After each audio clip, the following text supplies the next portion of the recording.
Hello students, welcome back. कैसे हैं आप लोग। आज हम जो टॉपिक डिस्कस करेंगे थोड़ा इंटरेस्टिंग टॉपिक है आपका।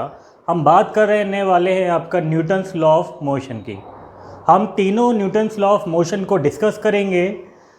इस जो आपके तीनों न्यूटन्स लॉ ऑफ मोशंस हैं ये बेसिकली फिजिक्स का बेस है।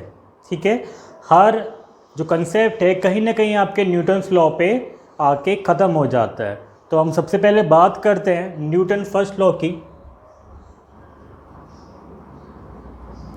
फर्स्ट लॉ लिखते हैं पहले से। Every body is in state of rest और state of motion in a straight line unless it is compelled by some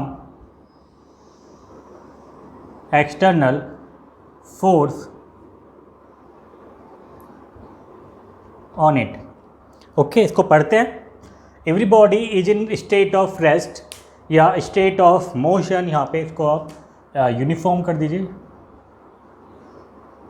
uniform motion in a straight line unless it is compelled by some external force on it. जो आपका Newton first law है, ठीक है, हम इसको तीन parts में अलग अलग डिवाइड करके तब उसकी स्टडी करेंगे कि न्यूटन फर्स्ट लॉ आखिर कहना क्या चाहता है। तो पहला पार्ट है ये, इसको फर्स्ट मान लेते हैं। ये दूसरा आपका ये वाला जो पार्ट है, ठीक है, ये आपका सेकंड कहलाते हैं और इसको हम मान लेते हैं हम थर्ड पार्ट। ठीक है, फर्स्ट सेकंड थर्ड में इसको हमने ब्रेक कर लिया। पहला कहता है कि every body is in state of rest. तो state of rest, okay, state of rest का मीन्स है कि बॉडी क्या है, जिस पोजीशन में है उसी पोजीशन में रहेगी। ठीक है, मतलब अगर बैठे हैं तो आप बैठे रहेंगे, अगर खड़े हैं तो खड़े रहेंगे। कब तक? जब तक आप पे कोई एक्सटर्नल फोर्स ना लगाया जाए। ठीक है, जब तक आप नहीं चाहेंगे तब तक आप कुर्सी से नहीं उठेंगे। ठीक है, जब तक आप नहीं चाहेंगे तब तक आपको पढ़ने कोई नहीं बिठा सकता। ठीक है, कोई नहीं पढ़ा सकता है। तो that means state of rest, आप रेस्ट कंडीशन में आप कुछ नहीं कर रहे हैं, तो यह कहेगा आपका फर्स्ट स्टेट ऑफ रेस्ट। कब तक? अंटिल सम एक्ट फोर्स, जब तक आप पे कोई फोर्स नहीं लग रहा। ठीक है, ये पहली कंडीशन है। Second, state of motion. State of motion, मान लीजिए आपके पास कोई बॉल है, स्फेरिकल बॉल है, और आपने इसको रफ प्लेन में मूव करा रहे हैं। ठीक है, आप रफ प्लेन में उसको मूव करा रहे हैं। तो हम क्या कह रहे हैं कि जब तक आपकी बॉडी यूनिफॉर्म मोशन में होगी, कब? स्ट्रेट लाइन में। ठीक है, कब तक होगी वो? इसके हिसाब से कंटिन्यू होनी चाहिए जब तक हम फोर्स नहीं लगाए।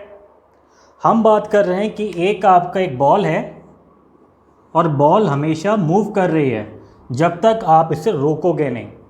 ठीक है, ये तो कहना चाह रहे हैं, जब तक आप इसे रोकोगे नहीं तब तक ये बॉल अपनी कंटिन्यूस मोशन में रहेगी, यानी ये खुद अपनी डायरेक्शन को चेंज नहीं कर सकती है।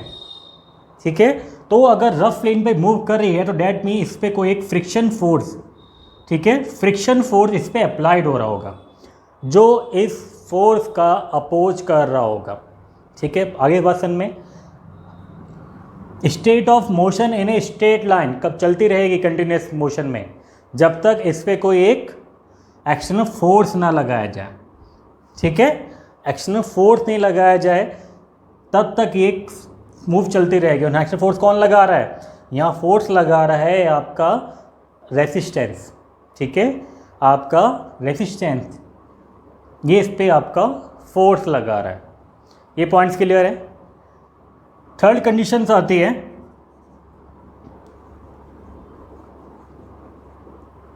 Applied external force, applied external force. अब यहाँ पे आपका अर्थ है, सन है और मून है। अर्थ आपके सन के अराउंड मूव कर रही है और आपका जो मून है वो सन के अराउंड मूव कर रहा है, यानी उसके जो मोशंस है, आपकी जो रेस्ट है वो लगातार क्या हो रहा है, कंटिन्यूस चेंज होता जा रहा है। ठीक है, कंटिन्यूस क्या हो रहा है, उसमें चेंज हो रहा है, वो आपका कौन चेंज हो रहा है आपका। और वो चेंज कर कौन रहा है, वो चेंज हो रहा है आपका ग्रेविटेशनल फोर्स। ये आपका ग्रेविटेशनल फोर्स उसको क्या कर रहा है, चेंज कर रहा है। ठीक है, अब यहाँ पे समझ लीजिए वही सेम फोर्स मूव करा रहे हैं, बॉल मूव कर रही है, एक एक्सटर्नल फोर्स इस पर अप्लाइड हो रहा है और उस एक्सटर्नल फोर्स का नाम है आपका रेजिस्टेंस। ठीक है, और रेजिस्टेंस का नाम है आपका फ्रिक्शन। ओके, फ्रिक्शन नाम है इसका आपका। तो आई होप ये आपको पॉइंट्स क्लियर हो गया होगा कि आपका 3 कंडीशन मानी हमने। स्टेट ऑफ रेस्ट, जब तक कोई फोर्स ना लगे, स्टेट ऑफ मोशन मूव ही करता रहेगा जब तक इस पर कोई फ्रिक्शन फोर्स नहीं लगेगा, और अप्लाई एक्सटर्नल फोर्स, यानी उसके हम स्टेट को चेंज करने के लिए अपने क्या कर रहे हैं, बाहर से हम फोर्स दे रहे हैं। अब इस फर्स्ट लॉ को आप इनर्शिया से लिंक करिए। ठीक है, इनर्शिया, इनर्शिया क्या कहता है, पहले तो यही बोल रहा है first law.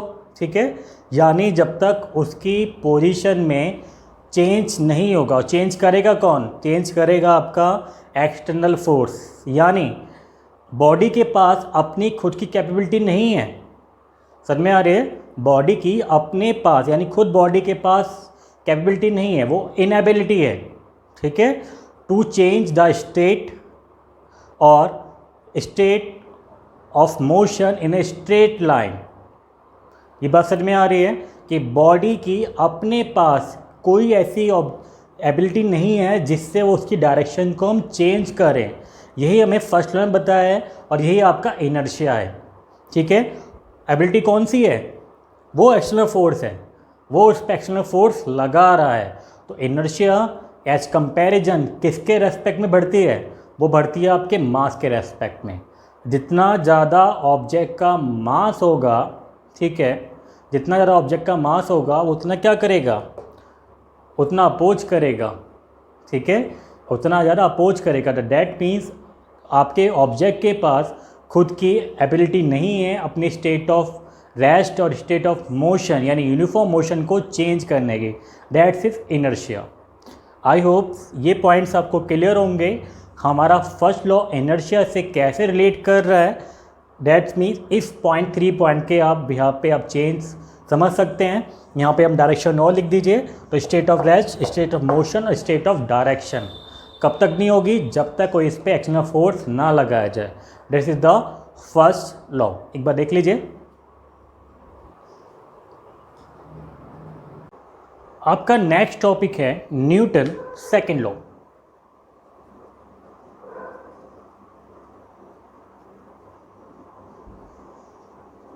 Newton second law, Newton second law में आपका जो एक वर्ड आएगा वो वर्ड है आपका एक मोमेंटम। समझ लीजिए इसको, momentum. Momentum is the product of mass into velocity, या कह सकते हैं मास इनटू वेलोसिटी। इससे क्या होता है, मोमेंटम होता है। अब स्टेटमेंट क्या कहता है, ये कहता है आपका rate change of momentum is directly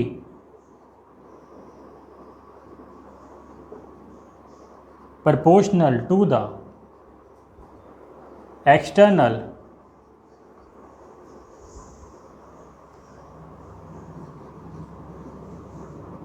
applied force and change in momentum, change in momentum in the direction of force। ठीक है, ये आपका एक स्टेटमेंट है न्यूटन सेकेंड लॉ का। तो हम इस स्टेटमेंट को यहाँ तक ये पहला स्टेटमेंट, इसको फर्स्ट मास बुलाते हैं और इसको हम सेकंड बुलाते हैं, ठीक है। यानी इस स्टेटमेंट को हम दो पार्ट में स्टडी करेंगे। पहला पार्ट क्या बोलता है, फर्स्ट पार्ट क्या बोलता है, rate change of momentum is directly proportional to the applied force. यानी आपका एक ऑब्जेक्ट है, ऑब्जेक्ट पे आप जितना ज़्यादा फोर्स लगाएंगे उसका मोमेंटम उतना ही ज़्यादा इंक्रीज होगा। कैसे? मान लीजिए एक आपके पास एक बॉल है ए, इसकी जो इनिशियल स्पीड है वो आपकी u है, ठीक है। इनिशियल स्पीड कैसे है आपकी u है। आपने इस पर एक फोर्स लगाया, आपने इस पर क्या लगाया, एक फोर्स लगाया। ऑब्जेक्ट का मास सेम है, ऑब्वियसली एक ही बॉडी की बात कर रहे हैं, m है, तो उसका फोर्स लगाने के बाद इसकी जो वेलोसिटी हो गई वो v हो गई। आप समझिए इसको, जितना ज़्यादा हम फोर्स लगाएंगे उतना ही ज़्यादा इसके मोमेंटम में चेंज होगा, यानी उसका उतना ही ज़्यादा इसकी v में चेंज होगा। जितना ज़्यादा v में चेंज होगा उतना ही ज़्यादा मोमेंटम में चेंज होगा, ठीक है। अगर मोमेंटम में चेंज हो रहा है तो डैट मीन्स कि आपका ऑब्जेक्ट यानी आपका एम यू और एम वी ये मोमेंटम है, मास दोनों में सेम होगा। मास क्या है, दोनों का सेम है, ऑब्जेक्ट आपका एक ही है, मास सेम है आपका, और मास सेम है तो इनका जो डिफरेंस होगा वो क्या होगा, ये ज़्यादा होगा ये कम होगा, ठीक है। तो डैट मीन्स हम इसको ऐसे लिख सकते हैं M V minus M U, ठीक है, M V minus M U, यानी इसकी किसके बराबर है, ये इसके बराबर है। चेंज हो रहा है, रेट चेंज हो रहा है आपका। अब थोड़ा नीचे इसमें आप देखते हैं एफ, दोनों का ऑब्जेक्ट का क्या है, मास सेम है, मास क्या है आपका सेम है, तो डैट मीन्स मास कॉमन ले लेंगे v minus you upon T, ठीक है, मास सेम हो गया। अब आप देख रहे हैं जो फोर्स है वो किसके प्रोपोर्शनल हुआ, रेट चेंज ऑफ वेलोसिटी के, ठीक है, रेट चेंज ऑफ वेलोसिटी के आपका अप्लाइड फोर्स एप्लीकेबल है। मींस आप किसी ऑब्जेक्ट पे जितना ज़्यादा फोर्स लगाएंगे उसकी जो स्पीड है या उसकी जो वेलोसिटी है वो उतनी ही ज़्यादा क्या हो रही है, वो चेंज हो रही है। ये हम पढ़ चुके हैं आपका। तो डैट मीन इसको आप दूसरे तरीके में देखेंगे तो F proportional to M A, क्योंकि आपका क्या बन जाता है, ये एक्सेलरेशन बन जाता है, हम पढ़ चुके हैं इसको, v minus you upon T, ठीक है। तो डैट मीन्स जो एक्सटर्नल फोर्स है वो किसके प्रोपोर्शनल हुआ, वो ऑब्जेक्ट की एक्सेलरेशन के प्रोपोर्शनल हुआ। अगर ऑब्जेक्ट का जो मास है हम कांस्टेंट मान रहे हैं तो डैट मीन्स जो एक्सटर्नल अप्लाइड फोर्स है वो external acceleration of the body की क्या है, प्रोपोर्शनल है, ठीक है। जितना ज़्यादा फोर्स लगाएंगे उतना ही ज़्यादा आपका एक्सेलरेशन होगा। ये तो हमारा फर्स्ट पार्ट आ गया। कहाँ से शुरू किया था हमने, मोमेंटम से, कहाँ पे आके ख़त्म हुआ, एक्सेलरेशन पे, ठीक है। तो आप इसको ओपन करेंगे तो F इक्वल टू हो गया के एम ए, ठीक है, और ये द के आपका कांस्टेंट है, that means F equal to M A. ये आपका सेकेंड लॉ हो गया, इसको F equal to M A बोलते हैं आपका। तो net external applied force is the product of the mass of the body and the change in acceleration या एक्सेलरेशन ऑफ द बॉडी के, ठीक है। ये पॉइंट्स आपका पहला पॉइंट्स क्लियर है। फिर बात करते हैं हम सेकंड पॉइंट की। सेकंड पॉइंट क्या बोलता है, change in the momentum in the direction of the force. Force की जो डायरेक्शंस होगी उसी में आपका मोमेंटम क्या होगा, चेंज होगा। अगर हम इसकी फोर्स की डायरेक्शन ये है तो मोमेंटम कहाँ चेंज हो रहा है, इस डायरेक्शन में चेंज हो रहा है, ठीक है। मोमेंटम कहाँ बढ़ रहा है, इस डायरेक्शन में बढ़ रहा है, ठीक है। मोमेंटम कहाँ है, इस डायरेक्शन में बढ़ रहा है। तो डैट मीन्स कि आपका जो फोर्स है, जो अप्लाइड फोर्स हो रहा है उसका जो मोमेंटम है उसी डायरेक्शन में है। चेंज द मोमेंटम कहाँ हो रहा है, यहाँ पे हो रहा है, ठीक है। अब इसका अपोजिट बात करते हैं। अपोजिट है, मान लीजिए ये आपका ऑब्जेक्ट है,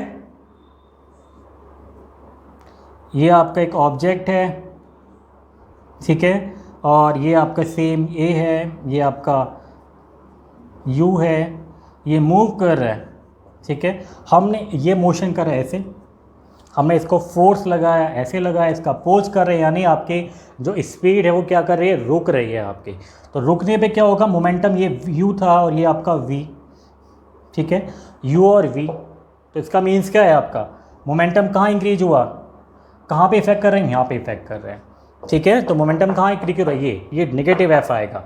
और नेगेटिव का मतलब क्या होता है आपका, नेगेटिव एफ का मतलब होता है डायरेक्शन, उसकी डायरेक्शन कहाँ है आपके, अपोजिट है आपकी। ठीक है, ये कहलाता है आपका third, change the momentum in the direction of the force. Momentum में जो भी चेंज होगा, मोमेंटम चेंज कहाँ हो रहा है, पहले u था, मान लीजिए u जो है आपका 10 था, ठीक है, हमें फोर्स लगाया, v हो गया, इसका अपोज कर रहे हैं, हो गया 7, तो मोमेंटम में चेंज कहाँ पे हुआ, यहाँ पे हुआ। ठीक है, that means change the momentum in the direction of force, force की डायरेक्शन में क्या होगा, मोमेंटम चेंज होगा। 10 था 7 हो गया, ये आपका 2 था, ये आपका 4 हो गया।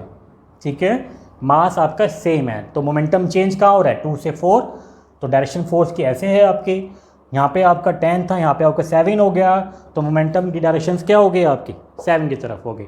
तो यानी मोमेंटम में जो भी चेंज होगा उसकी डायरेक्शंस आपकी किसके बराबर, किस कहाँ होगी, आपके फोर्स के बराबर होगी। आई होप ये कंसेप्ट आपको न्यूटन सेकंड लॉ क्लियर होगा। ठीक है, एक बार लिख ले लीजिए इसका। नेक्स्ट पॉइंट है आपका न्यूटन थर्ड लॉ, आज का लास्ट टॉपिक है। न्यूटन थर्ड लॉ क्या कहता है, to every action there is always a equal and opposite reaction.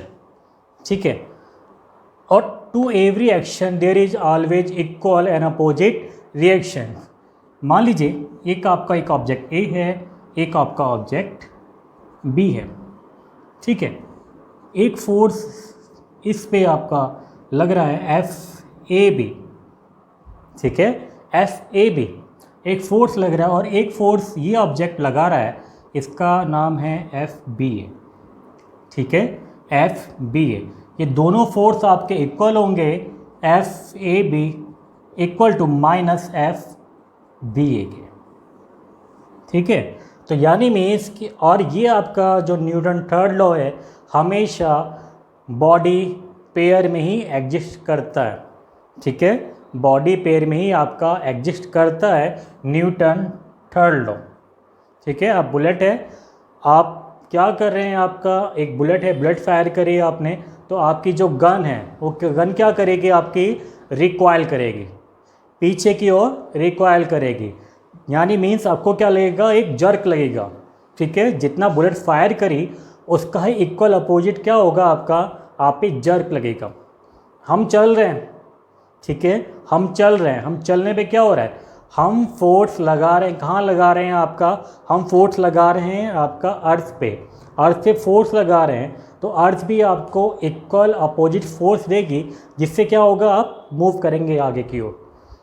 ठीक है, क्या होगा आपका इक्वल एंड अपोजिट फोर्स। हम खड़े हैं यहाँ पे, ठीक है, जितना हम यहाँ पे फोर्स लगा रहे हैं, अर्थ पे फोर्स लगा रहे हैं in term of the weight, तो आपकी जो अर्थ है उतना ही इक्वल एंड अपोजिट फोर्स लगा रही है।